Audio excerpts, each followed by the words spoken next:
astăzi ne aflăm în spațiul de reverie al brăilenilor, alături de doamna Valeria Ursan, care, începând cu emisiunea trecută, a încercat să ne introducă în atmosfera Brăilei de odinioară. Ne aflăm pe Dunăre. Și vrei să continui. Vreau să-mi spuneți. Domnișoară, dacă m-ați invitat să facem o incursiune în ceea ce însemna Brăila acum 40, 50 și chiar 60 de ani, o să mă lăsați să vă spun cu sufletul, cu amintirile de atunci. Încerc să vă duc și pe dumneavoastră, dacă se poate, cu imaginația în ceea ce era Brăila atunci. Ca să cunoști Brăila, mi-a spus odată cineva, când eram mai mică, hai să te urci în turnul de apă, în castelul de apă de la Grădina Mare. Da. M-a urcat acolo și mi-a arătat ce însemnează Brăila, centrul Brăilei, cu străzile ei vechi, cu mahalalele, și mi-a arătat mai ales Dunărea. Eu o știam din copilărie, m-a fascinat și eram îndrăgostită de ea, deși eram fată. Nu mi-amintesc când am înotat prima dată, când am traversat-o, dar știu că m-am îndrăgostit de ea. Și acum, în momentul ăsta, nu este, știu eu, timpul potrivit pentru a-ți povesti de verile din Brăila. E trist ce se vede acum, dar noi încercăm să Povestiți-ne trecem despre viața pestriță, Așa. care era în port. Bun, aici. vă povestesc, exact, da. Atunci plecăm din ce se vede acum și ne întoarcem într-o Dunăre populată de vapoare, cu diferite naționalități, pavilioane, cum se spunea atunci, așa, care unele așteptau în larg, ancorate, ca să fie încărcate sau descărcate, altele erau de-a lungul cheiului, pentru încărcare și descărcare. Forfota care era pe malul Dunării, aș dori ca măcar, eu n-am să mai apuc, dar aș dori ca dumneavoastră să ajungă Dunărea, orașul Brăila, în asemenea dezvoltare, ca aici unde era sufletul Brăilei, hrana Brăilei, să revină din ce a fost acea atmosferă și acea dezvoltare de atunci. Pentru că Dunărea era nu numai poezie, era comerț. Fantastic era, nici nu știu cum să-ți explic. Hai să o iau de la Împăratul Traian, unde este astăzi Banca Țiriac. În partea dreaptă, până la pescărie, se chema Strada Misitiilor.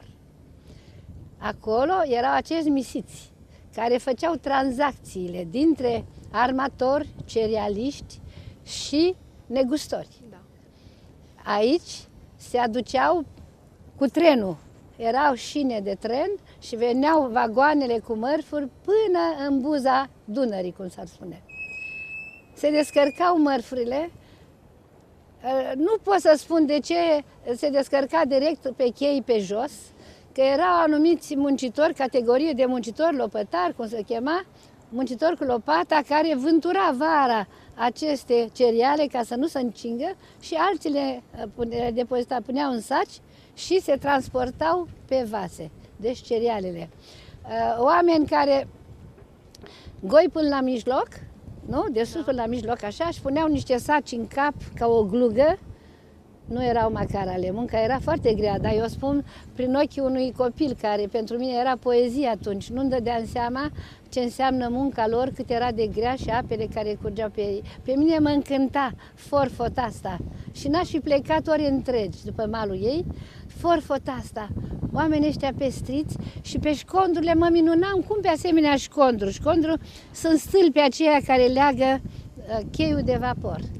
Cum pe școndul ăla atât de îngust treceau oamenii cu atâta greutate în spate, cărau și aduceau înapoi la mal. Ori între stăteam și priveam. Mă mai fascina și altceva, că ei se odihneau pe lângă vagoane la umbră, la vagoanele astea cu marfă. Și se odihneau acolo și noi veneam cu un vizitiu care descărca pe ei și transporta pâine. Părinții mei erau negustori, aveau brutării și de asta eram eu mereu pe malul Dunării, că atunci când înhăma Cainea Gheorghe vizitiul să aducă pâine la restaurante, la pescărie, Mie îmi plăcea să merg cu el și mă uitam în jur și îl și întrebam. Și vedeam uneori muncitorii odihnindu-se la umbra vagoanelor. Dar mă tot întrebam de ce unii aveau scris pe talpă cu cretă niște cifre. Și l-am întrebat, Nea Gheorghe, de ce au oamenii aceia scris pe talpă câte o cifră așa? Ce domnișoară, aici vin vătafii. Deci vătafii erau intermediari, iar spun, între armatori și muncitori, șeful hamarilor, cum s-a spune. Și spunea, domnule, a venit vasul cu tare și trebuie descărcat. Cât cereți? Și ăsta obosit așa, sau de râdere știu eu, i-a arătat la talpă. Asta era suma. Și peste ea nu trecea, îi convenea bine. Adică era suma care cerea pentru descărcarea unui vapor. Asta îți spun așa ca o culoare care o avea acest sport. Acum, ce să-ți mai spun? Despre viața socială a Brăilei. A Brăilei sau a Dunării? A Brăilei legat de Dunăre. Da. Draga mea, nu vrei...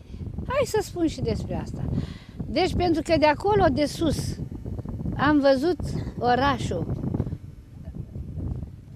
Deci, centrul orașului care era, unde este statuia lui Traian și ceasul. Am văzut orașul, deci, și bineînțeles că mergeam și pe jos, cu casele acelea mari, frumoase, cu băncile, sediile, că aveam și bursă aici, ce o să-mi port era bursă, se închipuie, să știi, erau bursa cerealelor, așa, cu clădirile acelea mari făcute de oamenii de afaceri, că nu era o aristocrație, aici erau mai mult o burghezie, ceva îmbogățit, era fiind orașul cosmopolit, unii din ei se îmbogățeau și sigur că acesta era o motivație să construiască case și bănci. După aceea veneau casele negustorilor mai mari, pe urma celor mai mici. Și la urmă veneau acele case din mahalale, din jurul Brăilei, care aveau un pitoresc al lor și un trai cu totul deosebit. Adică așa săraci cum erau, îmi amintesc că în primăvară era o forfătă nemaipomenită, toate femeile se întreceau să dea cu pământ prispa casei, prin casă cu lut, că nu aveau scânduri, să pună flori, să văruiască, să spele, să aibă perdelușe brodate și crocetate de ele la fereastră și se înveselea toată mahalaua, curat și frumos, așa săraci cum erau, miroseau cu florile lor, mirosea a levănțică, a busuioc și a mentă prin casă, domnișoară. Revenind Deci, la Dunăre, ce la amintiri Dunăre. vă leagă? Da. Dacă să spun ce amintiri mă leagă, le văd prin ochii unei fete care, ți-am spus, m-a tentat și ce era înăuntru Dunării și peștele și ce era la suprafață și mai mult faptul că Dunărea tot mergea încolo departe, știi? Tot. Și o întrebam pe bunica mea, că ai mei erau ocupați cu Unde se negutoria. sfârșește? Da, unde Această duce, nemărginire așa, de da. ape. Și din ce-i făcută apa asta? Și bătrâna, care a trăit 90 și ceva de ani, cu înțelepciunea aia bătrânească, eu n-am înțeles ce înseamnă atunci, din ce-i făcută apa asta, atâta apă? Și mi-a spus că din lacrimile pământului. Așa o fi fost, eu O credeam. metaforă minunată. Da, așa, erau bătrâni, erau mai înțelepți, mai sfătoși și copiii aveau mult respect pentru ceea ce înseamnă un bunic și tot ce era, ce spunea, îl asculta cu gura căscată la tot ce Și tot ce povestea. înseamnă înțelepciunea Absolut, celor absolut. care au mai multă Da, experiență de bineînțeles. Și credeam în ei, în tot ce ne povestea și în tot ce ne spunea și așteptam cu drag. Și îi întrebam chiar ca să aflăm foarte multe. Acum, uite, fac o divagație, pentru că e puțin frig. Cred că ar fi trebuit să venim, atmosfera nu e așa prielnică pentru ce povestim noi acum. Pentru că în anotimpul ăsta aș putea să spun că Dunărea acum ar fi fost înghețată. Erau atâtea sloiuri. Asta nu înseamnă totuși că era moartă. Nu, Activitatea vai de se mine, menține. ca să spun, da. Adică noi copiii plecam cu Sania, treceau și cei mari la Ghecet. Era un restaurant acolo unde se consuma, sfâriau micii, așa. Și mai treceam noi cu